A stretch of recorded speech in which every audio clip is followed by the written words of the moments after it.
ਇਨਾਮ ਤੇ ਪ੍ਰਾਈਜ਼ ਵੰਡੇ ਜਾਣਗੇ। ਇਹ ਮੁਕਾਬਲਾ 14 ਜੁਲਾਈ ਦਿਨ ਐਤਵਾਰ Gurdwara Sikh cultural society Richmond Hill New York ਵਿਖੇ ਹੋਏਗਾ। ਪੂਰੇ ਅਮਰੀਕਾ ਅਤੇ ਕੈਨੇਡਾ ਦੇ ਵੱਖ-ਵੱਖ ਸ਼ਹਿਰਾਂ ਤੋਂ ਖਿਡਾਰੀ ਪਹੁੰਚ ਰਹੇ ਹਨ। ਮੁਕਾਬਲੇ ਵਿੱਚ ਭਾਗ ਲੈਣ ਵਾਲੇ ਖਿਡਾਰੀਆਂ ਨੂੰ theyoung.org ਤੇ ਆਨਲਾਈਨ ਰਜਿਸਟ੍ਰੇਸ਼ਨ ਕਰਨੀ ਲਾਜ਼ਮੀ ਹੈ। ਰਜਿਸਟ੍ਰੇਸ਼ਨ ਡੈਡਲਾਈਨ 30 ਜੂਨ ਦੀ ਹੈ। ਸਰਬੱਤ ਸੰਗਤਾਂ ਦੇ ਚਰਨਾਂ ਵਿੱਚ ਬੇਨਤੀ ਹੈ ਕਿ ਗੱਤਕੇ ਮੁਕਾਬਲੇ ਵਿੱਚ ਪਹੁੰਚ ਕੇ ਵੱਧ ਚੜ੍ਹ ਕੇ ਹਾਜ਼ਰੀ ਭਰੋ ਅਤੇ ਖਿਡਾਰੀਆਂ ਦੇ ਜ਼ੋਰ ਵੇਖੋ ਜੀ। ਵਾਹਿਗੁਰੂ ਜੀ ਕਾ ਖਾਲਸਾ, ਵਾਹਿਗੁਰੂ ਜੀ ਕੀ ਫਤਿਹ।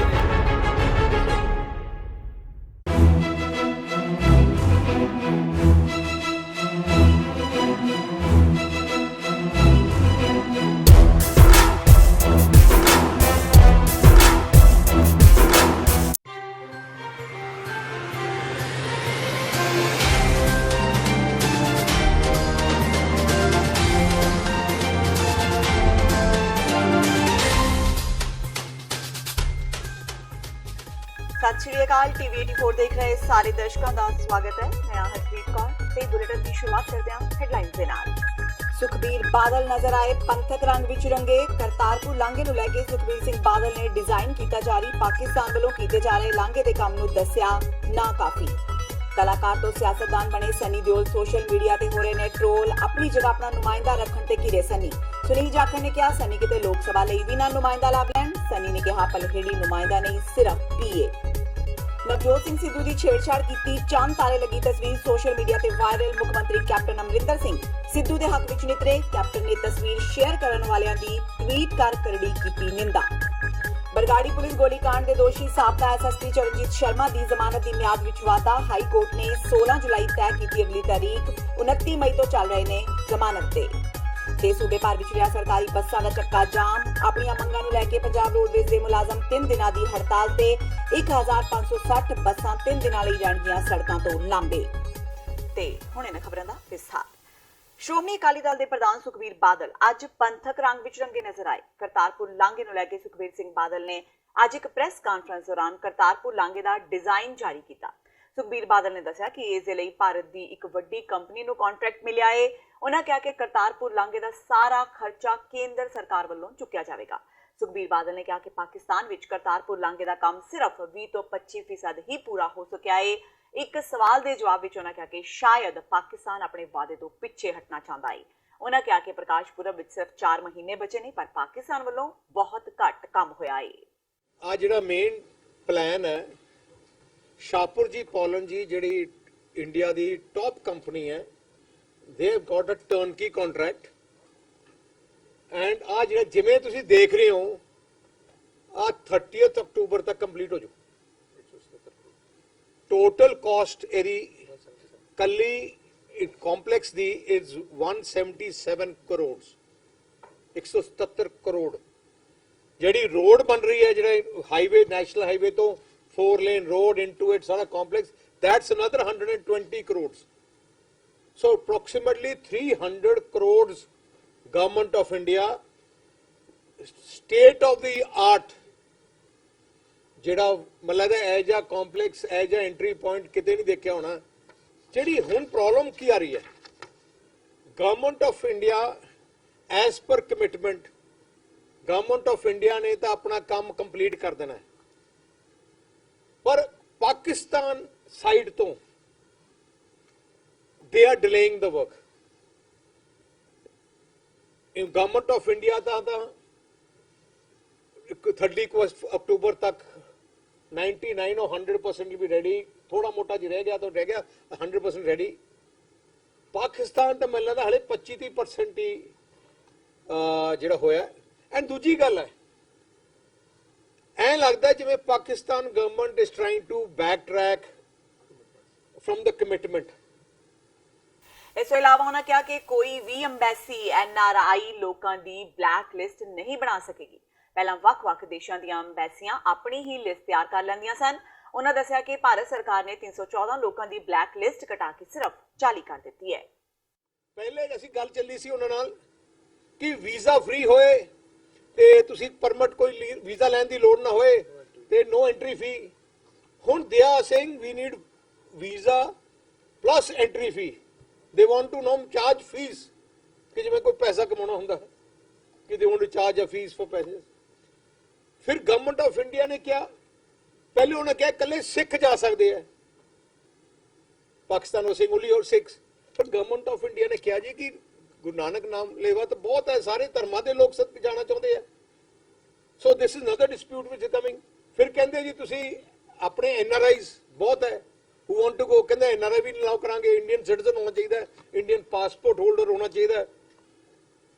And so these are the issues now that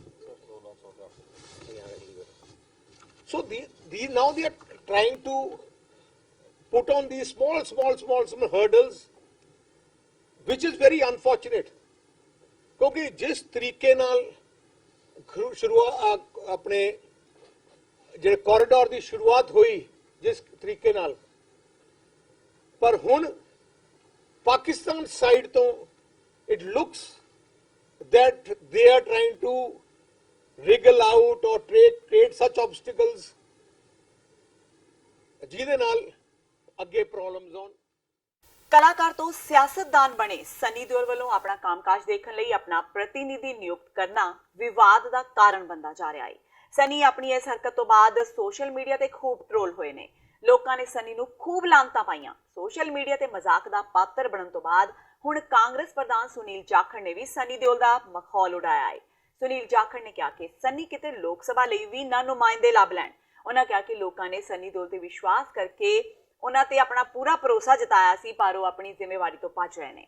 ਵਿਵਾਦ ਪੱਖਣ ਮਗਰੋਂ ਸਨੀ ਨੇ ਵੀ ਇੱਕ ਪੋਸਟ ਪਾ ਕੇ ਦੱਸਿਆ ਕਿ ਉਹਨਾਂ ਨੇ ਤਾਂ ਕੰਮਕਾਜ ਸਹੀ ਢੰਗ ਨਾਲ ਚਲਾਉਣ ਲਈ ਆਪਣਾ PA ਲਗਾਇਆ ਹੈ, ਪਰ ਬੜੀ ਮੰਦਭਾਗੀ ਗੱਲ ਹੈ ਕਿ ਇਸ ਨੂੰ ਵਿਵਾਦ ਬਣਾ ਦਿੱਤਾ ਗਿਆ। ਅੱਜ ਤਾਂ ਨੁਮਾਇੰਦਾ ਸਿਰਫ ਉਹਨਾਂ ਨੇ ਉੱਥੇ ਗੁਰਦਾਸਪੁਰ ਵਾਸਤੇ ਚੁਣਿਆ। ਇੱਕ ਮੈਂ ਗੁਜ਼ਾਰਿਸ਼ ਕਰੂੰਗਾ ਸਨੀ ਦਿਓਲ ਹੋਰਾਂ ਨੂੰ, ਕੋਈ ਨੁਮਾਇੰਦਾ ਪਾਰਲੀਮੈਂਟ ਭੇਜਣ ਵਾਲਾ ਨਾ ਕਿਸੇ ਨੂੰ ਲੈਟਰ ਭੇਜ ਦੇਣ ਵੀ ਮੇਰੀ ਥਾਂ ਕੋਈ ਆ ਬੰਦਾ ਜਾ ਕੇ ਪਾਰਲੀਮੈਂਟ 'ਚ ਬੈਠੂਗਾ। ਇਹਦੀ ਥੋੜੀ ਜੀ ਧਿਆਨ ਕਰ ਲੈਣ। ਕੈਬਨਿਟ ਮੰਤਰੀ ਨਵਜੋਤ ਸਿੰਘ ਸਿੱਧੂ ਦੀ ਇੱਕ ਵਾਇਰਲ ਤਸਵੀਰ ਸੋਸ਼ਲ ਮੀਡੀਆ ਤੇ ਖੂਬ ਟ੍ਰੋਲ ਹੋ ਰਹੀ ਹੈ, ਪਰ ਇਸ ਵਿਚਾਲੇ ਸਿੱਧੂ ਦੇ ਸਮਰਥਨ ਵਿੱਚ ਸੂਬੇ ਦੇ ਮੁੱਖ ਮੰਤਰੀ ਕੈਪਟਨ ਅਮਰਿੰਦਰ ਸਿੰਘ ਨਿਤਰੇ ਨੇ। ਕੈਪਟਨ ਨੇ ਟਵੀਟ ਕਰ ਉਹਨਾਂ ਲੋਕਾਂ ਦੀ ਕਰੜੀ ਨਿੰਦਾ ਕੀਤੀ ਜੋ ਸੋਸ਼ਲ ਮੀਡੀਆ ਤੇ ਸਿੱਧੂ ਦੀ ਛੇੜਛਾੜ ਕੀਤੀ ਇਸ ਤਸਵੀਰ ਨੂੰ ਸ਼ੇਅਰ ਕਰ ਰਹੇ ਨੇ। ਇਸ ਦੇ ਨਾਲ ਹੀ ਕੈਪਟਨ ਨੇ ਅਪੀਲ ਕੀਤੀ ਕਿ ਬਿਨਾਂ ਜਾਂਚ ਅਜਿਹੀਆਂ ਚੀਜ਼ਾਂ ਸ਼ੇਅਰ ਕਰਨ ਤੋਂ ਬਚਣਾ ਚਾਹੀਦਾ ਹੈ। ਕਾਬਿਲੇ ਗੌਰ ਹੈ ਕਿ ਸਿੱਧੂ ਦੀ ਤਸਵੀਰ ਨਾਲ ਛੇੜਛਾੜ ਕਰ ਉਹਨਾਂ ਦੀ ਦਸਤਾਰ ਤੇ ਕਿਸੇ ਵੱਲੋਂ ਚੰਦ ਤਾਰੇ ਲਗਾਏ ਗਏ ਨੇ, ਜਿਸ ਦੇ ਜ਼ਰੀਏ ਉਹਨਾਂ ਦੀ ਪਾਕਿਸਤਾਨ ਦੇ PM ਇਮਰਾਨ ਖਾਨ ਨਾਲ ਦੋਸਤੀ ਤੇ ਤੰਜ ਕੱਸਿਆ ਗਿਆ। ਮਨਦੀਪ ਸਿੰਘ ਮੰਨਾ ਅਕਸਰ ਹੀ ਆਪਣੇ ਬੇਬਾਕ ਅੰਦਾਜ਼ ਨਾਲ ਸਿੱਧੂ ਜੋੜੇ ਨੂੰ ਘੇਰਦੇ ਹੋਏ ਨਜ਼ਰ ਆਉਂਦੇ ਨੇ, ਪਰ ਇਸ ਵਾਰ ਸਿੱਧੂ ਜੋੜੇ ਦੇ ਕੌਂਸਲਰਾਂ ਨੇ ਅੰਮ੍ਰਿਤਸਰ ਪੁਲਿਸ ਨੂੰ ਇੱਕ ਸ਼ਿਕਾਇਤ ਦਰਜ ਕਰਵਾਈ ਹੈ। ਸ਼ਿਕਾਇਤ ਵਿੱਚ ਉਹਨਾਂ ਮਨਦੀਪ ਸਿੰਘ ਮੰਨਾ ਵੱਲੋਂ ਨਵਜੋਤ ਸਿੰਘ ਸਿੱਧੂ ਤੇ ਉਹਨਾਂ ਦੀ ਪਤਨੀ ਨਵਜੋਤ ਕੌਰ ਸਿੱਧੂ ਖਿਲਾਫ ਵਰਤੀ ਜਾਂਦੀ ਭੱਦੀ ਸ਼ਬਦਾਵਲੀ ਤੇ ਇਤਰਾਜ਼ ਜਤਾਇਆ ਹੈ। ਸ਼ਿਕਾਇਤਕਰਤਾਵਾਂ ਮੁਤਾਬਕ ਮਨਦੀਪ ਸਿੰਘ ਮੰਨਾ ਵੱਲੋਂ ਬਹੁਤ ਵਾਰ ਸਿੱਧੂ ਜੋੜੇ ਨੂੰ ਭੱਦੀ ਸ਼ਬਦਾਵਲੀ ਨਾਲ ਸੰਬੋਧਿਤ ਕੀਤਾ ਗਿਆ। ਇਸੇ ਰੋਜ਼ ਦੇ ਚਲਦਿਆਂ ਉਹਨਾਂ ਇਹ ਸ਼ਿਕਾਇਤ ਮਨਦੀਪ ਸਿੰਘ ਮੰਨਾ ਖਿਲਾਫ ਦਿੱਤੀ ਹੈ। ਅਸੀਂ ਅੱਜ ਕਮਿਸ਼ਨਰ ਸਾਹਿਬ ਨੂੰ ਮਿਲਣ ਆਏ ਹਾਂ, ਜੋ ਮਨਦੀਪ ਸਿੰਘ ਮੰਨਾ ਸਿੱਧੂ ਸਾਹਿਬ ਔਰ ਮੈਡਮ ਨਵਜੋਤ ਕੌਰ ਸਿੱਧੂ ਦੇ ਬਾਰੇ ਜਿਹੜੀ ਗਲਤ ਸ਼ਬਦਾਵਲੀ ਦਾ ਇਸਤੇਮਾਲ ਕਰਦਾ ਹੈ, ਅਸੀਂ ਉਹਦੇ ਖਿਲਾਫ ਜਿਹੜਾ ਹੈਗਾ ਐਪਲੀਕੇਸ਼ਨ ਜਿਹੜੀ ਹੈਗੀ ਹੈ ਕਮਿਸ਼ਨਰ ਸਾਹਿਬ ਨੂੰ ਦਿੱਤੀ ਹੈ ਕਿ ਇਹੋ ਜਿਹੀ ਭੱਦੀ ਸ਼ਬਦਾਵਲੀ ਜਿਹੜੀ ਹੈਗੀ ਹੈ ਕਿਸੇ ਦੇ ਖਿਲਾਫ ਵਰਤਣੀ ਜਿਹੜੀ ਹੈ ਇਹ ਕਾਨੂੰਨਨ ਵੀ ਗਲਤ ਹੈ, ਇਖਲਾਕੀ ਵੀ ਗਲਤ ਹੈ। ਅਸੀਂ ਕਮਿਸ਼ਨਰ ਸਾਹਿਬ ਨੂੰ ਅਪੀਲ ਕੀਤੀ ਹੈ ਸਾਰੇ ਕੌਂਸਲਰਾਂ ਨੇ ਕਿ ਇਸ ਦੇ ਖਿਲਾਫ ਜਿਹੜੀ ਹੈਗੀ ਹੈ ਇਹ ਕਾਰਵਾਈ ਕੀਤੀ ਜਾਏ। ਸਿਮਰਜੀਤ ਸਿੰਘ ਬੈਂਸ ਨੇ ਰਾਜਸਥਾਨ ਨੂੰ ਜਾਂਦੇ ਪਾਣੀ ਦੀ ਵਸੂਲੀ ਕੀਤੇ ਜਾਣ ਦਾ ਮੁੱਦਾ ਚੁੱਕਣ ਦਾ ਐਲਾਨ ਕੀਤਾ ਹੈ। ਸਿਮਰਜੀਤ ਸਿੰਘ ਬੈਂਸ ਨੇ ਕਿਹਾ ਕਿ ਉਹਨਾਂ ਨੇ ਪੰਜਾਬ ਵਿਧਾਨ ਸਭਾ ਵਿੱਚ ਇੱਕ ਮਤਾ ਪਾਸ ਕਰਵਾਇਆ ਸੀ ਜਿਸ ਵਿੱਚ ਇਹ ਮੰਗ ਚੁੱਕੀ ਗਈ ਸੀ ਕਿ ਜਾਂ ਤਾਂ ਰਾਜਸਥਾਨ ਨੂੰ ਦਿੱਤੇ ਜਾਣ ਵਾਲਾ ਪਾਣੀ ਬੰਦ ਕੀਤਾ ਜਾਵੇ ਜਾਂ ਫਿਰ ਉਸ ਦੀ ਕੀਮਤ ਵਸੂਲੀ ਜਾਵੇ। ਉਹਨਾਂ ਕਿਹਾ ਕਿ ਪੰਜਾਬ ਦੀ ਕੈਪਟਨ ਸਰਕਾਰ ਤੇ ਅਕਾਲੀ ਦਲ ਸਰਕਾਰ ਇਸ ਵੱਲ ਕੋਈ ਧਿਆਨ ਨਹੀਂ ਦੇ ਰਹੀ, ਜਿਸ ਨੂੰ ਲੈ ਕੇ ਉਹ ਅਮਰਿੰਦਰ ਸਿੰਘ ਨੂੰ ਇੱਕ ਮੰਗ ਪੱਤਰ ਸੌਂਪਣਗੇ। ਉਹਨਾਂ ਕਿਹਾ ਕਿ ਕਈ ਵਾਰ ਉਹਨਾਂ ਨਾਲ ਬੈਠਕ ਲਈ ਸੰਪਰਕ ਕਰਨ ਦੀ ਕੋਸ਼ਿਸ਼ ਵੀ ਕੀਤੀ ਗਈ, ਪਰ ਕੈਪਟਨ ਵੱਲੋਂ ਕੋਈ ਜਵਾਬ ਨਹੀਂ ਆਇਆ। ਸਿਮਰਜੀਤ ਸਿੰਘ ਬੈਂਸ ਨੇ ਕਿਹਾ ਕਿ ਜੇਕਰ ਰਾਜਸਥਾਨ ਤੋਂ ਪਾਣੀ ਬਦਲੇ ਲਿਆ ਪੈਸਾ ਪੰਜਾਬ ਦੇ ਕਿਸਾਨਾਂ ਨੂੰ ਦਿੱਤਾ ਜਾਵੇ ਤਾਂ ਪੰਜਾਬ ਦਾ ਕਿਸਾਨ ਖੁਸ਼ਹਾਲ ਹੋ ਜਾਵੇਗਾ। ਅਸੀਂ ਸੈਕਟਰੀਏਟ ਵਿਖੇ ਧਰਨਾ ਦਿੱਤਾ ਵੀ ਪਾਣੀ ਦੀ ਕੀਮਤ ਵਸੂਲ ਕਰੋ ਤਾਂ ਜੋ 16 ਲੱਖ ਕਰੋੜ ਰੁਪਏ ਦੇ ਨਾਲ ਮੇਰਾ ਖਿਆਲ ਹੈ ਜੇ ਕਿਸਾਨ ਨੂੰ ਇਹ ਰਕਮ ਮਿਲ ਜੇ, ਇਕੱਲਾ ਕਿਸਾਨ ਨਹੀਂ ਪੰਜਾਬ ਦੇ ਸਿਰ ਚੜਿਆ ਕਰਜ਼ਾ ਵੀ ਲੈ ਸਕਦਾ, ਕਿਸਾਨ ਕਰਜ਼ਾ ਮੁਕਤ ਹੋ ਸਕਦਾ। ਸਾਨੂੰ ਪੰਜਾਬ ਦੇ ਕਿਸਾਨ ਨੂੰ ਝੋਨਾ ਬੀਜਣ ਦੀ ਜ਼ਰੂਰਤ ਨਹੀਂ, ਇੰਨਾ ਅਮੀਰ ਪੰਜਾਬ ਤੇ ਪੰਜਾਬ ਦਾ ਕਿਸਾਨ ਹੋ ਸਕਦਾ ਹੈ। ਧਰਨਾ ਦਿੱਤਾ, ਕੈਪਟਨ ਅਮਰਿੰਦਰ ਸਿੰਘ ਹੋਰਾਂ ਨੇ ਸਾਡੇ ਨਾਲ ਮੀਟਿੰਗ ਕੀਤੀ ਐਂਡ ਮੀਟਿੰਗ ਦੇ ਵਿੱਚ ਕੈਪਟਨ ਅਮਰਿੰਦਰ ਸਿੰਘ ਕਨਵਿੰਸ ਹੋਏ, ਮੰਨੇ ਵੀ ਹਾਂ ਇਹ ਪੰਜਾਬ ਦਾ ਕਾਨੂੰਨਨ ਤੇ ਕੁਦਰਤੀ ਅਧਿਕਾਰ ਹੈ ਪਾਣੀ ਦੀ ਕੀਮਤ ਲੈਣਾ। ਪਰ ਉਸ ਤੋਂ ਬਾਅਦ ਦੇ ਵਿੱਚ ਵੀ ਕੋਈ ਕਾਰਵਾਈ ਨਹੀਂ। ਸੋ ਅਸੀਂ ਕੱਲ ਲੋਕ ਇਨਸਾਫ ਪਾਰਟੀ ਨੇ ਪ੍ਰੋਗਰਾਮ ਉਲੀਕਿਆ, ਕੈਪਟਨ ਅਮਰਿੰਦਰ ਸਿੰਘ ਹੁਣਾਂ ਤੋਂ ਅਸੀਂ ਬੜੀ ਵਾਰੀ ਮੈਂ ਟਾਈਮ ਲੈਣ ਦਾ ਯਤਨ ਕੀਤਾ, ਸੀਐਮ ਰੈਜ਼ੀਡੈਂਸ ਕਾਲ ਕੀਤੀਆਂ, ਪਰ ਨੋ ਰਿਪਲਾਈ, ਨੋ ਟਾਈਮ। ਅਸੀਂ ਕੱਲ ਇੱਕ ਮੈਮੋਰੰਡਮ ਕੈਪਟਨ ਅਮਰਿੰਦਰ ਸਿੰਘ ਹੋਰਾਂ ਨੂੰ, ਮੁੱਖ ਮੰਤਰੀ ਪੰਜਾਬ ਨੂੰ ਉਹਨਾਂ ਦੇ ਸਰਕਾਰੀ ਨਿਵਾਸ ਤੇ 11:30 ਵਜੇ ਮੈਮੋਰੰਡਮ ਦੇਣ ਜਾ ਰਹੇ ਹਾਂ, ਜਿਹਦੇ ਵਿੱਚ 16 ਨਵੰਬਰ 2016 ਦਾ ਪ੍ਰਸਤਾਵ ਨਾਲ ਲਾਇਆ ਸੀ, ਜਾਂ ਰਾਜਸਥਾਨ ਤੋਂ ਪਾਣੀ ਦੀ ਕੀਮਤ ਵਸੂਲ ਕਰੋ ਤੇ ਜਾਂ ਰਾਜਸਥਾਨ ਨੂੰ ਜਾਂਦਾ ਪਾਣੀ ਤੁਰੰਤ ਬੰਦ ਕਰੋ। ਹਾਈ ਕੋਰਟ ਨੇ ਬਰਗਾੜੀ ਪੁਲਿਸ ਗੋਲੀकांड ਦੀ ਸੁਣਵਾਈ ਦੌਰਾਨ ਸਾਬਕਾ ਐਸਐਸਪੀ ਚਰਨਜੀਤ ਸਿੰਘ ਸ਼ਰਮਾ ਦੀ ਜ਼ਮਾਨਤ ਦੀ ਮਿਆਦ ਹੋਰ ਵਧਾ ਦਿੱਤੀ ਹੈ। ਬੀਤੀ 29 ਮਈ ਨੂੰ ਅਦਾਲਤ ਨੇ ਗ੍ਰਿਫਤਾਰੀ ਤੋਂ ਬਾਅਦ ਇਸ ਸਾਬਕਾ ਪੁਲਿਸ ਅਧਿਕਾਰੀ ਦੀ ਜ਼ਮਾਨਤ ਮਨਜ਼ੂਰ ਕੀਤੀ ਸੀ। ਅਗਲੀ ਸੁਣਵਾਈ ਹੁਣ 16 ਜੁਲਾਈ ਨੂੰ ਹੋਣੀ ਤੈਅ ਤੇ ਤਦ ਤੱਕ ਇਹ ਜ਼ਮਾਨਤ ਮਨਜ਼ੂਰ ਹੋਈ ਸਮਝੀ ਜਾਵੇਗੀ। ਐਸਆਈਟੀ ਨੇ ਸਾਲ 2015 ਦੇ ਬਹਿਬਲ ਕਲਾਂ ਪੁਲਿਸ ਗੋਲੀकांड ਨਾਲ ਸੰਬੰਧਿਤ ਮਾਮਲੇ ਵਿੱਚ ਜਿਹੜੀ ਚਾਰਜਸ਼ੀਟ ਦਾਇਰ ਕੀਤੀ ਸੀ, ਉਸ ਵਿੱਚ ਦਾਅਵਾ ਕੀਤਾ ਗਿਆ ਸੀ ਕਿ ਮੋਗਾ ਦੇ ਉਦੋਂ ਦੇ ਐਸਐਸਪੀ ਚਰਨਜੀਤ ਸ਼ਰਮਾ ਨੇ 3 ਹੋਰ ਪੁਲਿਸ ਅਧਿਕਾਰੀਆਂ ਨਾਲ ਮਿਲ ਕੇ ਇਸ ਗੋਲੀकांड ਨਾਲ ਸੰਬੰਧਿਤ ਤੱਥ ਲੁਕਾਉਣ ਦੀ ਸਾਜ਼ਿਸ਼ ਰਚੀ ਸੀ। ਉਸ ਗੋਲੀकांड ਵਿੱਚ 2 ਸਿੱਖ ਕਾਰਕੁਨ ਮਾਰੇ ਗਏ ਸਨ ਜੋ ਬੇਅਦਬੀ ਦੀਆਂ ਘਟਨਾਵਾਂ ਵਿਰੁੱਧ ਸ਼ਾਂਤਮਈ ਰੋਸ ਧਰਨੇ ਤੇ ਬੈਠੇ ਸਨ। ਤੇ ਹੁਣ ਵੇਲਾ ਹੋ ਗਿਆ ਬ੍ਰੇਕ ਦਾ। ਬਾਕੀ ਦੀਆਂ ਖਬਰਾਂ ਇਸ ਬ੍ਰੇਕ ਤੋਂ ਬਾਅਦ।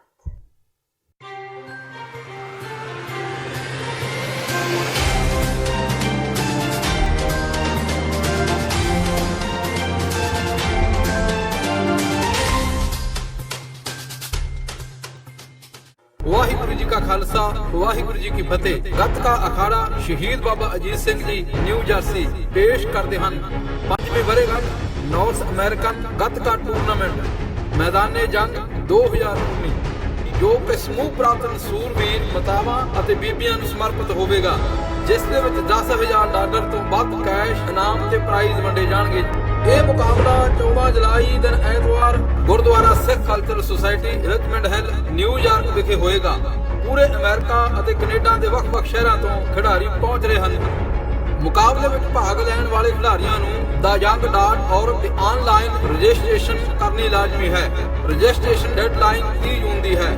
ਸਰਬੱਤ ਸੰਗਤਾਂ ਦੇ ਚਰਨਾਂ ਵਿੱਚ ਬੇਨਤੀ ਹੈ ਕਿ ਗੱਤਕੇ ਮੁਕਾਬਲੇ ਵਿੱਚ ਪਹੁੰਚ ਕੇ ਵੱਧ ਚੜ੍ਹ ਕੇ ਹਾਜ਼ਰੀ ਭਰੋ ਅਤੇ ਖਿਡਾਰੀਆਂ ਦੇ ਜ਼ੋਰ ਵੇਖੋ ਜੀ। ਵਾਹਿਗੁਰੂ ਜੀ ਕਾ ਖਾਲਸਾ, ਵਾਹਿਗੁਰੂ ਜੀ ਕੀ ਫਤਿਹ।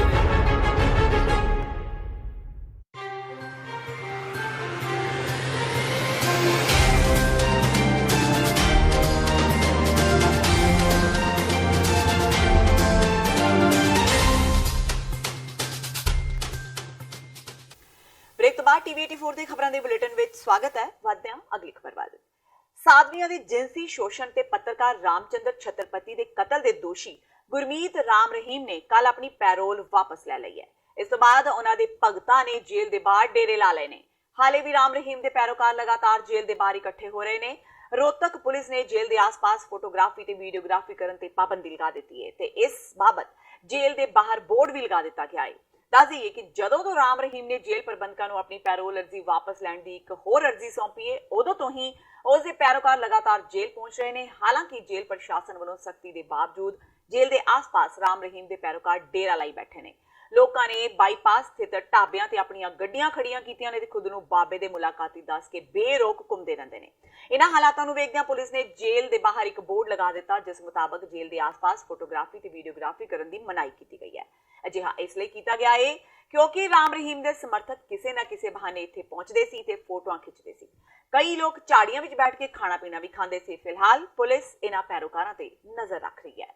बाबा राम रहीम ने जो उनकी दरख्वास्त थी पैरोल के लिए, वो दरख्वास्त उन्होंने जेल में विड्रा कर लिया और विड्रा करने की सूचना इस कार्यालय को जेल अथॉरिटी से प्राप्त हो चुकी है। इसलिए अब पैरोल की दरख्वास्त पे कोई कार्रवाई करने की आवश्यकता नहीं है।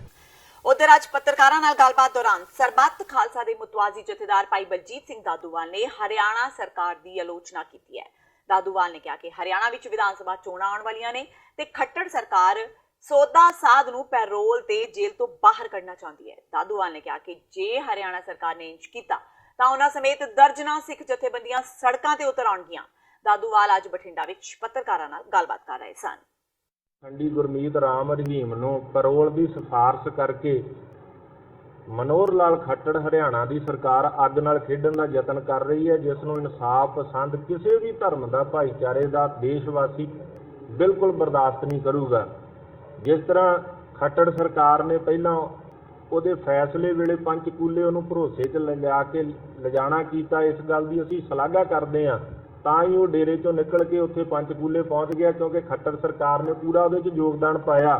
ਪਰ ਹੁਣ 2 ਸਾਲਾਂ ਬਾਅਦ ਹੀ ਖੱਟੜ ਸਰਕਾਰ ਗੋਡਿਆਂ ਭਾਰ ਹੋ ਗਈ ਉਹਦੇ ਅੱਗੇ, ਤੇ ਉਹਦੀ ਪਰੋਲ ਦੀਆਂ ਸਿਫਾਰਸ਼ਾਂ ਕਰ ਰਹੀ ਆ।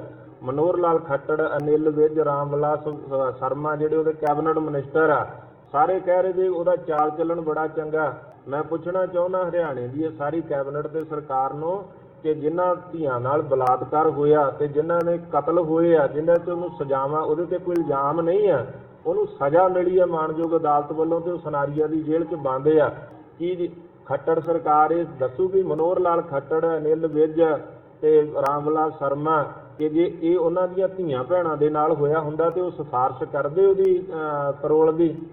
ਕੀ ਇਹ ਉਹਨਾਂ ਦੀਆਂ ਧੀਆਂ ਭੈਣਾਂ ਨਹੀਂ ਸੀਗੀਆਂ ਤਾਂ ਕਰਕੇ ਉਹਨਾਂ ਨੇ ਇਸ ਤਰ੍ਹਾਂ ਦਾ ਸਿਫਾਰਿਸ਼ ਕਰ ਰਹੇ ਕਿ ਉਹਨੂੰ ਸਦਾ ਸਾਧ ਨੂੰ ਜਿਹੜੀ ਆ ਸਿਫਾਰਿਸ਼ ਦਿੱਤੀ ਜਾਵੇ, ਪਰੋਲ ਦਿੱਤੀ ਜਾਵੇ? ਮੈਂ ਕਹਿਣਾ ਚਾਹੁੰਦਾ ਕਿ ਜਿਸ ਤਰ੍ਹਾਂ ਜੇਕਰ ਉਹਨੂੰ ਪਰੋਲ ਦਿੱਤੀ ਗਈ, ਉਹਨੇ ਵਾਪਸ ਨਹੀਂ ਜਾਣਾ। ਉਹਨੂੰ ਜਦੋਂ ਡੇਰੇ 'ਚੋਂ ਕੱਢਿਆ 500-700 ਬੰਦੇ ਦਾ ਕਤਲ ਕਰਨਾ ਪਊਗਾ, ਫਿਰ ਸਰਕਾਰ ਨੂੰ ਕੋਰਟ ਦੇ ਹੁਕਮਾਂ ਤੇ ਉਹਨੂੰ ਲਿਜਾਣ ਵਾਸਤੇ। ਇਸ ਤੋਂ ਚੰਗਾ ਕਿ ਜਿਹੜਾ ਅੱਤਵਾਦੀਆਂ ਦਾ ਸਰਗਣਾ ਤੇ ਜਿਹਨੇ ਗੁਨਾਹਾਂ ਦਾ ਅੱਡਾ, ਅੱਤਵਾਦ ਦਾ ਅੱਡਾ ਬਣਾਇਆ ਸੀ ਡੇਰਾ ਸਰਸਾ, ਉਹਦੀ ਜੇਲ੍ਹ ਸੁਨਾਰੀਆ ਜਿਹੜੀ ਆ ਉਹ ਬੈਸਟ ਜਗ੍ਹਾ ਵਾ, ਉਹਨੂੰ ਉੱਥੇ ਰੱਖਿਆ ਜਾਣਾ ਚਾਹੀਦਾ। ਦਿੱਲੀ ਦੇ ਮੁਖਰਜੀ ਨਗਰ ਇਲਾਕੇ ਵਿੱਚ ਇੱਕ ਸਿੱਖ ਟੈਂਪੂ ਡਰਾਈਵਰ ਸਰਬਜੀਤ ਸਿੰਘ ਦੀ ਕੁੱਟਮਾਰ ਦੇ ਮਾਮਲੇ ਵਿੱਚ ਹਾਈ ਕੋਰਟ ਨੇ ਦਿੱਲੀ ਪੁਲਿਸ ਨੂੰ 4 ਹਫ਼ਤਿਆਂ ਵਿੱਚ ਜਾਂਚ ਖਤਮ ਕਰਨ ਦਾ ਹੁਕਮ ਦਿੱਤਾ ਹੈ। ਦਿੱਲੀ ਪੁਲਿਸ ਨੇ ਅਦਾਲਤ ਨੂੰ ਕਿਹਾ ਹੈ ਕਿ ਮਾਮਲੇ ਵਿੱਚ ਅਨੁਸ਼ਾਸਨਹੀਨਤਾ ਦੇ ਮਾਮਲੇ ਵਿੱਚ 10 ਪੁਲਿਸ ਮੁਲਾਜ਼ਮਾਂ ਦਾ ਦੂਜੇ ਪੁਲਿਸ ਥਾਣਿਆਂ ਵਿੱਚ ਤਬਾਦਲਾ ਕਰ ਦਿੱਤਾ ਗਿਆ ਹੈ। ਮਾਮਲੇ ਦੀ ਅਗਲੀ ਸੁਣਵਾਈ 2 ਸਤੰਬਰ ਨੂੰ ਹੋਏਗੀ। ਦਿੱਲੀ ਪੁਲਿਸ ਨੇ ਕਿਹਾ ਹੈ ਕਿ ਮਾਮਲੇ ਦੀ ਜਾਂਚ ਕੀਤੀ ਜਾ ਰਹੀ ਹੈ। ਪੁਲਿਸ ਨੇ ਕੋਰਟ ਸਾਹਮਣੇ ਇਸ ਦੀ ਅੰਤਰਿਮ ਰਿਪੋਰਟ ਪੇਸ਼ ਕੀਤੀ। ਰਿਪੋਰਟ ਵਿੱਚ ਖੁਲਾਸਾ ਕੀਤਾ ਗਿਆ ਹੈ ਕਿ ਸਰਬਜੀਤ ਸਿੰਘ ਨੇ ਪੁਲਿਸ ਦੀ ਗੱਡੀ ਨੂੰ ਟੱਕਰ ਮਾਰੀ ਤੇ ਇਸੇ ਤੋਂ ਵਿਵਾਦ ਸ਼ੁਰੂ ਹੋਇਆ। ਇਹ ਵੀ ਲਿਖਿਆ ਗਿਆ ਹੈ ਕਿ ਸਰਬਜੀਤ ਸਿੰਘ ਦਾ ਰਵੱਈਆ ਹਮਲਾਵਰ ਤੇ ਹਿੰਸਕ ਸੀ। ਉਹਨਾਂ ਤਲਵਾਰ ਨਾਲ ਪੁਲਿਸ ਮੁਲਾਜ਼ਮਾਂ ਤੇ ਹਮਲਾ ਕੀਤਾ। ਪੁਲਿਸ ਦੀ ਰਿਪੋਰਟ ਮੁਤਾਬਕ ਸਰਬਜੀਤ ਸਿੰਘ ਨੇ ਏਐਸਆਈ ਯੋਗਰਾਜ ਨੂੰ ਪੈਰ ਤੇ ਸਿਰ ਵਿੱਚ ਤਲਵਾਰ ਮਾਰ ਕੇ ਜ਼ਖਮੀ ਕੀਤਾ। ਇਸ ਤੋਂ ਇਲਾਵਾ ਰਿਪੋਰਟ ਵਿੱਚ ਕਿਹਾ ਗਿਆ ਹੈ ਕਿ ਗੈਰ ਪੇਸ਼ੇਵਰ ਤਰੀਕੇ ਨਾਲ ਪੇਸ਼ ਆਉਣ ਵਾਲੇ 3 ਪੁਲਿਸ ਮੁਲਾਜ਼ਮਾਂ ਨੂੰ ਮੁਅੱਤਲ ਕਰ ਦਿੱਤਾ ਗਿਆ ਸੀ। ਸ਼੍ਰੋਮਣੀ ਗੁਰਦੁਆਰਾ ਪ੍ਰਬੰਧਕ ਕਮੇਟੀ ਵੱਲੋਂ ਸਿੱਖ ਕੌਮ ਦੇ ਸਰਵਉੱਚ ਸਥਾਨ ਸ਼੍ਰੀ ਅਕਾਲ ਤਖ਼ਤ ਸਾਹਿਬ ਦਾ ਸਥਾਪਨਾ ਦਿਵਸ ਸ਼ਰਧਾ ਨਾਲ ਮਨਾਇਆ ਗਿਆ। ਇਸ ਸੰਬੰਧੀ ਸ਼੍ਰੀ ਅਕਾਲ ਤਖ਼ਤ ਸਾਹਿਬ ਵਿਖੇ ਸ਼੍ਰੀ ਅਖੰਡ ਪਾਠ ਸਾਹਿਬ ਜੀ ਦੇ ਭੋਗ ਪਾਉਣ ਮਗਰੋਂ ਸੱਚਖੰਡ ਸ਼੍ਰੀ ਹਰਿਮੰਦਰ ਸਾਹਿਬ ਦੇ ਹਜ਼ੂਰੀ ਰਾਗੀ ਭਾਈ ਜਗਦੀਪ ਸਿੰਘ ਦੇ ਜਥੇ ਨੇ ਗੁਰਬਾਣੀ ਗਾਇਨ ਨਾਲ ਸੰਗਤਾਂ ਨੂੰ ਨਿਹਾਲ ਕੀਤਾ। ਅਰਦਾਸ ਸਿੰਘ ਸਾਹਿਬ ਗਿਆਨੀ ਮਲਕੀਤ ਸਿੰਘ ਹੈੱਡ ਗ੍ਰੰਥੀ ਸ਼੍ਰੀ ਅਕਾਲ ਤਖ਼ਤ ਸਾਹਿਬ ਨੇ ਕੀਤੀ ਤੇ ਪਾਵਨ ਹੁਕਮਨਾਮਾ ਗਿਆਨੀ ਗੁਰਮੁਖ ਸਿੰਘ ਨੇ ਲਿਆ। ਇਸ ਮੌਕੇ ਸੰਗਤਾਂ ਨੂੰ ਸੰਬੋਧਨ ਕਰਦਿਆਂ ਸ਼੍ਰੀ ਅਕਾਲ ਤਖ਼ਤ ਸਾਹਿਬ ਦੇ ਮੁੱਖ ਗ੍ਰੰਥੀ ਗਿਆਨੀ ਗੁਰਮੁਖ ਸਿੰਘ ਨੇ ਸ਼੍ਰੀ ਅਕਾਲ ਤਖ਼ਤ ਸਾਹਿਬ ਦੇ ਸਿਰਜਣਾ ਦਿਵਸ ਦੀ ਸੰਗਤ ਨੂੰ ਵਧਾਈ ਦਿੰਦਿਆਂ ਕਿਹਾ ਕਿ 6ਵੇਂ ਪਾਤਸ਼ਾਹ ਸ਼੍ਰੀ ਗੁਰੂ ਹਰਗੋਬਿੰਦ ਸਾਹਿਬ ਜੀ ਨੇ ਇਸ ਪਾਵਨ ਤਖ਼ਤ ਦੀ ਸਿਰਜਣਾ ਕਰਕੇ ਸਿੱਖ ਕੌਮ ਦੀ ਨਿਆਰੀ ਹੋਂਦ ਹਸਤੀ ਨੂੰ ਦੁਨੀਆ ਸਾਹਮਣੇ ਪੇਸ਼ ਕੀਤਾ। ਉਹਨਾਂ ਕਿਹਾ ਕਿ ਇਹ ਤਖ਼ਤ ਮੀਰੀ ਪੀਰੀ ਦੇ ਵਿਲੱਖਣ ਸਿਧਾਂਤ ਦਾ ਪ੍ਰਤੀਕ ਹੈ ਤੇ ਸਿੱਖ ਜਗਤ ਅੰਦਰ ਇਸ ਦਾ ਵੱਡਾ ਸਤਿਕਾਰ ਹੈ। ਉਹਨਾਂ ਇਸ ਦਿਹਾੜੇ ਤੇ ਸੰਗਤਾਂ ਨੂੰ ਬਾਣੀ ਤੇ ਬਾਣੇ ਦੇ ਧਾਰਨੀ ਬਣਨ ਦੀ ਅਪੀਲ ਵੀ ਕੀਤੀ। ਮੇਰੀ ਪੀਰੀ ਦੇ ਮਾਲਕ ਸ੍ਰੀ ਗੁਰੂ ਹਰਗੋਬਿੰਦ ਸਾਹਿਬ ਸੱਚੇ ਪਾਤਸ਼ਾਹ ਨੇ ਸ੍ਰੀ ਅਕਾਲ ਤਖ਼ਤ ਸਾਹਿਬ ਜੀ ਦੀ ਸਿਰਜਣਾ ਕਰਕੇ ਸਿੱਖ ਜਗਤ ਦੇ ਅੰਦਰ ਇੱਕ ਸ੍ਰੀ ਗੁਰੂ ਨਾਨਕ ਦੇਵ ਜੀ ਪਾਤਸ਼ਾਹ ਜੀ ਦੇ ਵਿਚਾਰਧਾਰਾ ਦੀ ਰੌਸ਼ਨੀ ਦੇ ਵਿੱਚ ਨਵੀਂ ਨੀਤੀ ਦਾ ਸੰਚਾਰ ਕੀਤਾ। ਮੇਰੀ ਤੇ ਪੀਰੀ ਦੀਆਂ 2 ਤਲਵਾਰਾਂ ਧਾਰਨ ਕੀਤੀਆਂ ਔਰ ਇਸ ਨੀਤੀ ਸਦਕਾ ਹੀ ਹਿੰਦੁਸਤਾਨ ਦੇ ਉਹ ਲੋਕ ਜਿਹੜੇ ਇਹ ਸਮਝਦੇ ਸਨ ਕਿ ਮੁਗਲਾਂ ਨੂੰ ਕੋਈ ਹਰਾ ਨਹੀਂ ਸਕਦਾ, ਉਹਨਾਂ ਦੇ ਅੰਦਰ ਇਹ ਜਜ਼ਬਾ ਚਾਅ ਪੈਦਾ ਹੋਇਆ। ਯੁੱਧ ਲੜਨ ਦਾ ਵੀਰ ਰਸੀ ਭਾਵ ਜਿਹੜਾ ਸੀ ਉਹਨਾਂ ਦੇ ਅੰਦਰ ਸ੍ਰੀ ਗੁਰੂ ਹਰਗੋਬਿੰਦ ਸਾਹਿਬ ਸੱਚੇ ਪਾਤਸ਼ਾਹ ਨੇ ਭਰਿਆ, ਜਿਸ ਦਾ ਸਿੱਟਾ ਨਿਕਲਿਆ ਕਿ ਸ੍ਰੀ ਗੁਰੂ ਹਰਗੋਬਿੰਦ ਸਾਹਿਬ ਸੱਚੇ ਪਾਤਸ਼ਾਹ ਨੇ 4 ਜੰਗਾਂ ਵਕਤ ਦੀ ਹਕੂਮਤ ਨਾਲ ਲੜੀਆਂ ਤੇ 4ਾਂ ਦੇ ਵਿੱਚ ਜਿੱਤ ਪ੍ਰਾਪਤ ਕੀਤੀ ਔਰ ਸਿੱਖ ਜਗਤ ਨੂੰ ਦੱਸਿਆ ਕਿ ਇਹ ਮੁਗਲ ਜਿਹੜੇ ਹੈ ਇਹ ਹਰਾਏ ਵੀ ਜਾ ਸਕਦੇ ਆ। ਜ਼ਬਰ ਤੇ ਜ਼ੁਲਮ ਦਾ ਟਾਕਰਾ ਜਿਹੜਾ ਹੈ ਸਿੱਖ ਨੇ ਕਰਨਾ ਹੈ। ਇਹ ਸੇਧ ਸ੍ਰੀ ਗੁਰੂ ਹਰਗੋਬਿੰਦ ਸਾਹਿਬ ਸੱਚੇ ਪਾਤਸ਼ਾਹ ਨੇ ਸ੍ਰੀ ਅਕਾਲ ਤਖ਼ਤ ਸਾਹਿਬ ਤੋਂ ਸਿੱਖਾਂ ਨੂੰ ਦਿੱਤੀ। ਸ਼ਰਾਬ ਪੀ ਕੇ ਸਿੱਖ ਮਰਿਆਦਾ ਦੀ ਉਲੰਘਣਾ ਕਰਨ ਵਾਲੇ ਨੌਜਵਾਨਾਂ ਨੇ ਹੁਣ ਸ਼੍ਰੀ ਅਕਾਲ ਤਖ਼ਤ ਸਾਹਿਬ ਤੋਂ ਮਾਫੀ ਮੰਗੀ ਹੈ। ਇਹਨਾਂ ਨੌਜਵਾਨਾਂ ਦੇ ਮਾਪਿਆਂ ਨੇ ਅੱਜ ਬਾਕਾਇਦਾ ਮਾਫੀਨਾਮਾ ਸ਼੍ਰੀ ਅਕਾਲ ਤਖ਼ਤ ਸਾਹਿਬ ਦੇ ਨੁਮਾਇੰਦੇ ਨੂੰ ਦਿੱਤਾ, ਜਿਸ ਵਿੱਚ ਨੌਜਵਾਨਾਂ ਨੇ ਹੱਥ ਜੋੜ ਕੇ ਨਿਮਰਤਾ ਸਹਿਤ ਸਮੁੱਚੀ ਸਿੱਖ ਸੰਗਤ ਤੋਂ ਮਾਫੀ ਮੰਗੀ ਤੇ ਕਿਹਾ ਕਿ ਅੱਗੇ ਤੋਂ ਉਹ ਕੋਈ ਅਜਿਹੀ ਭੁੱਲ ਨਹੀਂ ਕਰਨਗੇ। ਨੌਜਵਾਨਾਂ ਨੇ ਕਿਹਾ ਹੈ ਕਿ ਉਹਨਾਂ ਦਾ ਕਿਸੇ ਵੀ ਸਿੱਖ ਵਿਰੋਧੀ ਅੰਸਰ ਨਾਲ ਕੋਈ ਸਬੰਧ ਨਹੀਂ ਹੈ। ਉਹ ਸ਼੍ਰੀ ਗੁਰੂ ਗ੍ਰੰਥ ਸਾਹਿਬ ਜੀ ਦਾ ਪੂਰਨ ਸਤਿਕਾਰ ਕਰਦੇ ਨੇ। ਨੌਜਵਾਨਾਂ ਦੇ ਮਾਪਿਆਂ ਨੇ ਬੱਚਿਆਂ ਵੱਲੋਂ ਅਣਜਾਣੇ ਵਿੱਚ ਕੀਤੀ ਇਸ ਭੁੱਲ ਨੂੰ ਸਿਆਸੀ ਰੰਗਤ ਨਾ ਦੇਣ ਦੀ ਗੁਜ਼ਾਰਿਸ਼ ਕੀਤੀ ਹੈ। ਜ਼ਿਕਰਯੋਗ ਹੈ ਕਿ ਬੀਤੇ ਦਿਨੀ ਇੱਕ ਵਾਇਰਲ ਵੀਡੀਓ ਵਿੱਚ ਕੁਝ ਨੌਜਵਾਨ ਸ਼ਰਾਬ ਨੂੰ ਇੱਕ ਬਰਤਨ ਵਿੱਚ ਘੋਲ ਕੇ ਖੰਡੇ ਬਾਟੇ ਦਾ ਅੰਮ੍ਰਿਤ ਦੱਸਦੇ ਹੋਏ ਬੋਲੇ ਸੋਨੇਹਾਲ ਦੇ ਜੈਕਾਰੇ ਲਗਾ ਰਹੇ ਸਨ। ਸੰਬੰਧਿਤ ਨੌਜਵਾਨਾਂ ਨੂੰ ਆਪਣੀ ਗਲਤੀ ਦਾ ਅਹਿਸਾਸ ਹੋਣ ਤੇ ਉਹਨਾਂ ਫੇਸਬੁੱਕ ਲਾਈਵ ਹੋ ਕੇ ਖੁਦ ਮਾਫੀ ਮੰਗ ਲਈ ਸੀ। ਅੰਮ੍ਰਿਤਸਰ ਦੇ ਲੋਪੋਕੇ ਵਿੱਚ ਪੈਂਦੇ ਗੁਰਦੁਆਰਾ ਸ਼ਹੀਦਗੰਜ ਸਾਹਿਬ ਵਿਖੇ ਗੋਲਕ ਤੋੜ ਕੇ ਪੈਸੇ ਚੋਰੀ ਕਰ ਲੈਣ ਦੀ ਵਾਰਦਾਤ ਨੂੰ ਅੰਜਾਮ ਦੇਣ ਵਾਲੇ 2 ਚੋਰਾਂ ਨੂੰ ਦਿਹਾਤੀ ਪੁਲਿਸ ਨੇ ਕਾਬੂ ਕਰ ਲਿਆ ਹੈ। ਇਸ ਮਾਮਲੇ ਦੇ ਇੱਕ ਦੋਸ਼ੀ ਨੂੰ ਪੁਲਿਸ ਪਹਿਲਾਂ ਹੀ ਕਾਬੂ ਕਰ ਚੁੱਕੀ ਹੈ, ਜਿਸ ਤੋਂ ਸਖਤੀ ਨਾਲ ਪੁੱਛਗਿੱਛ ਕਰਨ ਤੇ ਬਾਕੀ ਦੋਸ਼ੀਆਂ ਨੂੰ ਵੀ ਕਾਬੂ ਕਰ ਲਿਆ ਗਿਆ। ਦੱਸ ਦੇਈਏ ਕਿ ਉਕਤ ਚੋਰਾਂ ਨੇ ਕੁਝ ਦਿਨ ਪਹਿਲਾਂ ਅੰਮ੍ਰਿਤਸਰ ਦੇ ਸਰਹੱਦੀ ਇਲਾਕੇ ਵਿੱਚ ਸਥਿਤ ਸ਼ਹੀਦਗੰਜ ਗੁਰਦੁਆਰਾ ਸਾਹਿਬ ਦੀ ਗੋਲਕ ਤੋੜ ਕੇ 40,000 ਰੁਪਏ ਦੀ ਨਕਦੀ ਚੋਰੀ ਕੀਤੀ ਸੀ। ਗੁਰਦੁਆਰੇ ਦੇ ਪ੍ਰਬੰਧਕਾਂ ਵੱਲੋਂ ਜਾਣਕਾਰੀ ਦੇਣ ਤੇ ਪਹੁੰਚੀ ਪੁਲਿਸ ਵੱਲੋਂ ਗੁਰਦੁਆਰਾ ਸਾਹਿਬ ਵਿੱਚ ਲੱਗੇ ਕੈਮਰਿਆਂ ਦੀ ਫੁਟੇਜ ਦੇ ਆਧਾਰ ਤੇ ਚੋਰਾਂ ਦੀ ਭਾਲ ਕੀਤੀ ਜਾ ਰਹੀ ਸੀ। ਪੁਲਿਸ ਨੇ ਵਾਰਦਾਤ ਨੂੰ ਅੰਜਾਮ ਦੇਣ ਵਾਲੇ ਮਾਸਟਰਮਾਈਂਡ ਜਰਨੈਲ ਸਿੰਘ ਦੇ ਆਧਾਰ ਤੇ ਬਾਕੀ ਦੇ 2 ਚੋਰਾਂ ਨੂੰ ਚੋਰੀ ਕੀਤੇ 40,000 ਰੁਪਏ ਸਣੇ ਕਾਬੂ ਕਰ ਲਿਆ। ਕੀ ਕੀਤਾ ਤੂੰ? ਕੀ ਕਰਦਾ ਹੈ? ਜੋ ਕੰਮ ਕੀ ਕਮੇਟੀ ਕੀ ਲੱਗੇ ਹੋ? ਤੇ ਪਰਸ ਕਿੱਥੋਂ ਚੋਰੀ ਕੀਤਾ ਸੀ? ਦਰਬਾਰ ਸਾਹਿਬ ਤੋਂ ਦਰਬਾਰ ਸਾਹਿਬ ਕਿੱਥੋਂ? ਭਾਈ ਤੇ ਇਸ ਤੋਂ ਪਹਿਲਾਂ ਵੀ ਕੋਈ ਚੋਰੀ ਕੀਤੀ ਆ? ਇੱਕ ਮੈਨੂੰ ਮਿਲਿਆ ਸੀ, ਮੈਂ ਸਾਹਿਬ ਨੂੰ ਬਰਾਮਦ ਕਰਕੇ ਦੇ ਦਿੱਤਾ। ਕਿਹੜੇ ਮੈਨ ਸਾਹਿਬ ਨੂੰ?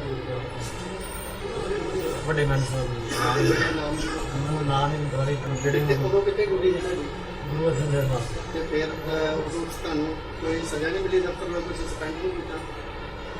ਜਿਹੜਾ ਮਿਲੀ ਸੀ ਮੈਨੂੰ ਮੁੜ ਕੇ ਕਲਕੱਤਾ ਭਾਰ ਕਰਤਾ ਸੀ। ਬਾਹਰ ਕਿਹਦੀ ਸਪਾਂਸਰ ਕੀਤਾ ਗਿਆ? ਮੈਂਬਰ ਸਾਹਿਬ ਦੇ ਰਸਦਾਰਾਂ ਵਿੱਚ ਕਰਾਇਆ ਗਿਆ ਸੀ। ਕਿਹੜਾ ਮੈਂਬਰ ਸਾਹਿਬ? ਰਵਿੰਦਰ ਸਿੰਘ ਜੀ। ਮਹਿਤਾ? ਹਾਂਜੀ। ਕੀ ਨਾਮ ਤੇ ਬੋਲੋ? ਰਵਿੰਦਰ ਸਿੰਘ। ਰਵਿੰਦਰ ਸਿੰਘ ਕਿਹੜੇ ਮਹਿਤਾ ਦਾ? ਹਾਂਜੀ। ਪੂਰਾ ਨਾਮ ਬੋਲੋ ਜੀ। ਰਵਿੰਦਰ ਸਿੰਘ ਮਹਿਤਾ। ਆਪਣੀਆਂ ਮੰਗਾਂ ਨੂੰ ਲੈ ਕੇ ਪੰਜਾਬ ਰੋਡਵੇਜ਼ ਦੇ ਮੁਲਾਜ਼ਮ 3 ਦਿਨਾਂ ਦੀ ਹੜਤਾਲ ਤੇ ਚਲੇ ਗਏ ਨੇ। ਹੜਤਾਲ ਕਾਰਨ ਪਨਬਸ ਦੀਆਂ 1560 ਬੱਸਾਂ 3 ਦਿਨਾਂ ਲਈ ਸੜਕਾਂ ਤੋਂ ਲਾਂਬੇ ਹੋ ਗਈਆਂ ਨੇ। ਦਰਅਸਲ ਰੋਡਵੇਜ਼ ਦੇ ਠੇਕਾ ਆਧਾਰਿਤ ਮੁਲਾਜ਼ਮ ਰੈਗੂਲਰ ਕੀਤੇ ਜਾਣ ਤੇ ਤਨਖਾਹਾਂ ਵਧਾਉਣ ਦੀ ਮੰਗ ਨੂੰ ਲੈ ਕੇ ਇਹ ਹੜਤਾਲ ਕਰ ਰਹੇ ਨੇ। ਇਸ ਨਾਲ ਰੋਜ਼ਾਨਾ ਜਾਣ ਵਾਲੀਆਂ ਸਵਾਰੀਆਂ ਤੇ ਆਮ ਲੋਕਾਂ ਨੂੰ ਡਾਢੀ ਪਰੇਸ਼ਾਨੀ ਦਾ ਸਾਹਮਣਾ ਕਰਨਾ ਪੈ ਰਿਹਾ ਹੈ। ਪਨਬਸ ਕੰਟਰੈਕਚੁਅਲ ਵਰਕਰਜ਼ ਯੂਨੀਅਨ ਦੇ ਸੱਦੇ ਤੇ ਸਮੁੱਚੇ ਸੂਬੇ ਵਿੱਚ ਇਹ ਹੜਤਾਲ ਕੀਤੀ ਜਾ ਰਹੀ ਹੈ। ਅੱਜ ਪਹਿਲੇ ਦਿਨ ਹੜਤਾਲੀ ਮੁਜ਼ਾਹਰਾਕਾਰੀ ਮੁਲਾਜ਼ਮ ਸਵੇਰੇ 9 ਵਜੇ ਤੋਂ ਸਮੁੱਚੇ ਸੂਬੇ ਦੇ ਬੱਸ ਅੱਡਿਆਂ ਦਾ ਘਿਰਾਓ ਵੀ ਕਰ ਰਹੇ ਨੇ। ਉਹ ਸੂਬੇ ਦੇ ਟਰਾਂਸਪੋਰਟ ਮੰਤਰੀ ਰਜ਼ੀਆ ਸੁਲਤਾਨਾ ਦੀਆਂ ਅਰਥੀਆਂ ਵੀ ਫੂਕ ਰਹੇ ਨੇ। Punjab roadways Punbus contractual workers union ਦੇ ਸੂਬਾ ਪ੍ਰਧਾਨ ਰੇਸ਼ਮ ਸਿੰਘ ਨੇ ਦੱਸਿਆ ਕਿ ਹੜਤਾਲ ਦੌਰਾਨ ਆਮ ਜਨਤਾ ਨੂੰ ਕਿਸੇ ਵੀ ਤਰ੍ਹਾਂ ਦੀ ਕੋਈ ਪਰੇਸ਼ਾਨੀ ਨਹੀਂ ਆਉਣ ਦਿੱਤੀ ਜਾਵੇਗੀ।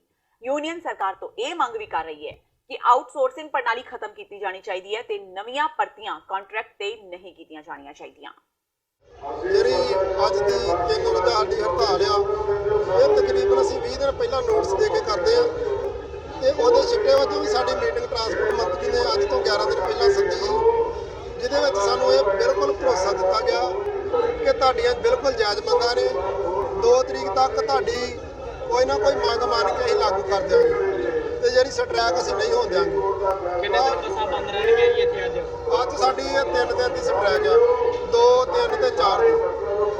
ਅੱਜ ਅਸੀਂ ਪੰਜਾਬ ਦੇ ਸਾਰੇ ਸ਼ਹਿਰਾਂ ਦੇ ਬੱਸ ਸਟੈਂਡ ਬੰਦ ਕਰਕੇ ਪੰਜਾਬ ਸਰਕਾਰ ਤੇ ਮੈਨੇਜਮੈਂਟ ਦੇ ਭ੍ਰਿਸ਼ਟ ਅਫਸਰਾਂ ਦੇ ਪੁਤਲੇ ਜਿਹੜੇ ਫੂਕਣ ਦਾ ਪ੍ਰੋਗਰਾਮ ਹੈ। ਜੇਕਰ ਸਰਕਾਰ ਫਿਰ ਵੀ ਸਾਡੀਆਂ ਮੰਗਾਂ ਨਹੀਂ ਮੰਨਦੀਆਂ ਤੇ ਆਉਣ ਵਾਲੇ ਸਮੇਂ ਦੇ ਵਿੱਚ ਸਾਡਾ ਜਿਹੜਾ ਪੰਜਾਬ ਦਾ ਸੰਘਰਸ਼ ਮੋਰਚਾ, ਜਿਹਦੇ ਵਿੱਚ ਤਕਰੀਬਨ 43 ਮਹਿਕਮਿਆਂ ਦੇ ਵਰਕਰ ਨੇ, ਉਹ ਸਾਰੀ ਅਸੀਂ ਸੰਘਰਸ਼ ਦੀ ਤਿਆਰੀ ਜਿਹੜੀ ਉਹ ਕਰ ਲਈ ਹੈ, ਮੁਕੰਮਲ ਕਰ ਲਈ ਹੈ ਤੇ ਸਾਡੀ ਵੀ ਜਿਹੜੀ ਯੂਨੀਅਨ ਹੈ ਅਨਮਿੱਥੇ ਸਮੇਂ ਹੜਤਾਲ ਤੇ ਜਾ ਸਕਦੀ। ਹੁਸ਼ਿਆਰਪੁਰ ਦੀ ਟਾਂਡਾ ਪੁਲਿਸ ਨੇ ਬੀਤੀ ਰਾਤ ਇੱਕ ਕਾਰਵਾਈ ਕਰਦਿਆਂ A ਕੈਟਾਗਰੀ ਦੇ 2 ਬਦਮਾਸ਼ਾਂ ਨੂੰ ਭਾਰੀ ਮਾਤਰਾ ਵਿੱਚ ਅਸਲੇ, ਨਸ਼ੀਲੇ ਪਦਾਰਥਾਂ ਤੇ ਨਕਦੀ ਸਮੇਤ ਕਾਬੂ ਕੀਤਾ ਹੈ। ਇਸ ਕਾਰਵਾਈ ਵਿੱਚ ਟਾਂਡਾ ਪੁਲਿਸ ਦੇ ਨਾਲ ਦਸੂਹਾ ਦੀ CIA ਸਟਾਫ ਤੇ ਹੁਸ਼ਿਆਰਪੁਰ ਪੁਲਿਸ ਨੇ ਸਾਂਝੇ ਰੂਪ ਵਿੱਚ ਕੰਮ ਕੀਤਾ। ਪੁਲਿਸ ਅਧਿਕਾਰੀਆਂ ਮੁਤਾਬਕ ਇੱਕ ਸੂਚਨਾ ਦੇ ਆਧਾਰ ਤੇ ਉਹਨਾਂ ਮਨਜੀਤ ਸਿੰਘ ਜੱਪੀ ਤੇ ਬਲਵਿੰਦਰ ਸਿੰਘ ਉਰਫ ਬਿੰਦਰ ਨੂੰ ਕਾਬੂ ਕੀਤਾ ਹੈ। ਦੱਸਣਯੋਗ ਹੈ ਕਿ ਇਸ ਤੋਂ ਪਹਿਲਾਂ ਵੀ ਦੋਵਾਂ ਦੇ ਖਿਲਾਫ ਅਨੇਕਾਂ ਥਾਣਿਆਂ ਵਿੱਚ ਲੁੱਟ-ਖੋਹ ਤੇ ਹੋਰ ਸੰਗੀਨ ਅਪਰਾਧਾਂ ਦੇ ਮਾਮਲੇ ਦਰਜ ਨੇ। ਤੇ ਇਹ ਸਨ ਹੁਣ ਤੱਕ ਦੀਆਂ ਖਬਰਾਂ। ਜਾਂਦੇ ਇੱਕ ਵਾਰ ਫੇਰ ਨਜ਼ਰ ਮਾਰਦੇ ਹਾਂ ਮੁੱਖ ਖਬਰਾਂ ਤੇ। ਸੁਖਬੀਰ ਬਾਦਲ ਨਜ਼ਰ ਆਏ ਪੰਥਕ ਰੰਗ ਵਿੱਚ ਰੰਗੇ। ਕਰਤਾਰਪੁਰ ਲਾਂਘੇ ਨੂੰ ਲੈ ਕੇ ਸੁਖਬੀਰ ਸਿੰਘ ਬਾਦਲ ਨੇ ਡਿਜ਼ਾਈਨ ਕੀਤਾ ਜਾ ਰਹੀ ਪਾਕਿਸਤਾਨ ਵੱਲੋਂ ਕੀਤੇ ਜਾ ਰਹੇ ਲਾਂਘੇ ਦੇ ਕੰਮ ਨੂੰ ਦੱਸਿਆ ਨਾ ਕਾਫੀ। ਕਲਾਕਾਰ ਤੋਂ ਸਿਆਸਤਦਾਨ ਬਣੇ ਸਨੀ ਦਿਓਲ ਸੋਸ਼ਲ ਮੀਡੀਆ ਤੇ ਹੋ ਰਹੇ ਨੇ ਟ੍ਰੋਲ। ਆਪਣੀ ਜਗ੍ਹਾ ਆਪਣਾ ਨੁਮਾਇੰਦਾ ਰੱਖਣ ਤੇ ਘਿਰੇ ਸਨੀ। ਸੁਨੀਲ ਜਾਖੜ ਨੇ ਕਿਹਾ ਸਨੀ ਕਿਤੇ ਲੋਕ ਸਭਾ ਲਈ ਵੀ ਨਾ ਨੁਮਾਇੰਦਾ ਲੱਭ ਲੈਣ। ਸਨੀ ਨੇ ਕਿਹਾ ਪਲਹੇੜੀ ਨੁਮਾਇੰਦਾ ਨਹੀਂ, ਸਿਰਫ PA। ਨਵਜੋਤ ਸਿੰਘ ਸਿੱਧੂ ਦੀ ਛੇੜਛਾੜ ਕੀਤੀ ਚੰਦ ਤਾਰੇ ਲੱਗੀ ਤਸਵੀਰ ਸੋਸ਼ਲ ਮੀਡੀਆ ਤੇ ਵਾਇਰਲ। ਮੁੱਖ ਮੰਤਰੀ ਕੈਪਟਨ ਅਮਰਿੰਦਰ ਸਿੰਘ ਸਿੱਧੂ ਦੇ ਹੱਕ ਵਿੱਚ ਨਿਤਰੇ। ਕੈਪਟਨ ਨੇ ਤਸਵੀਰ ਸ਼ੇਅਰ ਕਰਨ ਵਾਲਿਆਂ ਦੀ ਟਵੀਟ ਕਰ ਕਰੜੀ ਕੀਤੀ ਨਿੰਦਾ। ਬਰਗਾੜੀ ਪੁਲਿਸ ਗੋਲੀकांड ਦੇ ਦੋਸ਼ੀ ਸਾਬਕਾ ਐਸਐਸਪੀ ਚਰਨਜੀਤ ਸ਼ਰਮਾ ਦੀ ਜ਼ਮਾਨਤ ਦੀ ਮਿਆਦ ਵਿੱਚ ਵਾਧਾ। ਹਾਈ ਕੋਰਟ ਨੇ 16 ਜੁਲਾਈ ਤੈਅ ਕੀਤੀ ਅਗਲੀ ਤਾਰੀਖ। 29 ਮਈ ਤੋਂ ਚੱਲ ਰਹੇ ਨੇ ਜ਼ਮਾਨਤ ਤੇ ਸੂਬੇ ਭਰ ਵਿੱਚ ਰਿਹਾ ਸਰਕਾਰੀ ਬੱਸਾਂ ਦਾ ਚੱਕਾ ਜਾਮ। ਆਪਣੀਆਂ ਮੰਗਾਂ ਨੂੰ ਲੈ ਕੇ ਪੰਜਾਬ ਰੋਡਵੇਜ਼ ਦੇ ਮੁਲਾਜ਼ਮ 3 ਦਿਨਾਂ ਦੀ ਹੜਤਾਲ ਤੇ 1560 ਬੱਸਾਂ 3 ਦਿਨਾਂ ਲਈ ਰਹਿਣਗੀਆਂ ਸੜਕਾਂ ਤੋਂ ਲਾਂਭੇ। ਇਸ ਦੇ ਨਾਲ ਹੀ TV 84 ਦਾ ਖਬਰਾਂ ਦਾ ਬੁਲੇਟਿਨ ਖਤਮ ਹੁੰਦਾ ਹੈ। ਮੈਨੂੰ ਹਰਪ੍ਰੀਤ ਕੌਰ ਨੂੰ ਦਿਓ ਇਜਾਜ਼ਤ। ਸਤਿ ਸ਼੍ਰੀ ਅਕਾਲ।